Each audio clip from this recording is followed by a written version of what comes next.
ಎಲ್ಲರೂ ಮಾರ್ಕೆಟ್ ಕಲಿಬೇಕು, ಎಲ್ಲರೂ ಮೌಲ್ಯವರ್ಧನೆ ಮಾಡಬೇಕು. ಈಗ ರಾಗಿ 30 ರೂಪಾಯಿ, ರಾಗಿ ಮಾಲ್ಟು 350ರಿಂದ 400, ರಾಗಿ ಚಕ್ಲಿ 350ರಿಂದ 400 ರೂಪಾಯಿ, ರಾಗಿ ಲಡ್ಡು 400 ರೂಪಾಯಿ, ರಾಗಿ ಕೋಡ್ಬಳೆ. ಈ ತರ ರಾಗಿನ ಬೆಳೆದು ನಾವು ಮೌಲ್ಯವರ್ಧನೆ ಮಾಡಿದಾಗ ಅದರಲ್ಲಿ ದುಡ್ಡಿರೋದು, ವ್ಯವಸಾಯದಲ್ಲಿ ದುಡ್ಡಿಲ್ಲ.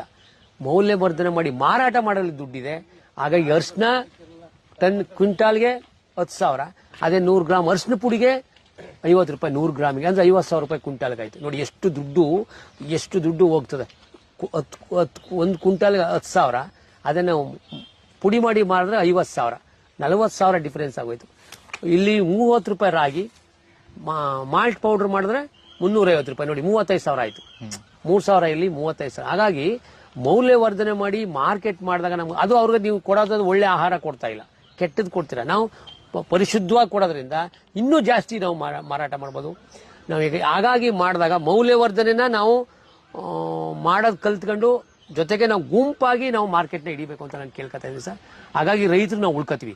ಎಲ್ಲಿ ನಾವು ಮಾರ್ಕೆಟನ್ನ ಕೈಗೆ ಹಿಡ್ಕೊಳ್ಳದೆ ಹೋದ್ರೆ, ಬೇರೆಯವ್ರ ಮೇಲೆ ಅವಲಂಬಿತವಾದ್ರೆ, ದಲ್ಲಾಳಿಗಳ ಮೇಲೆ ಅವಲಂಬಿತವಾದ್ರೆ ನಮ್ಮ ಮರಣ ಶಾಸನನ್ನ ಅವರೊಂದಿಗೆ ನಾವೇ ಬರ್ಕತೀವಿ. ಸರ್ಕಾರ ಒಂದ್ ಕಡೆ ಬರೀತಿದೆ, ಇನ್ನೊಂದ್ ಕಡೆ ನಾವು ಬರ್ಕತೀವಿ.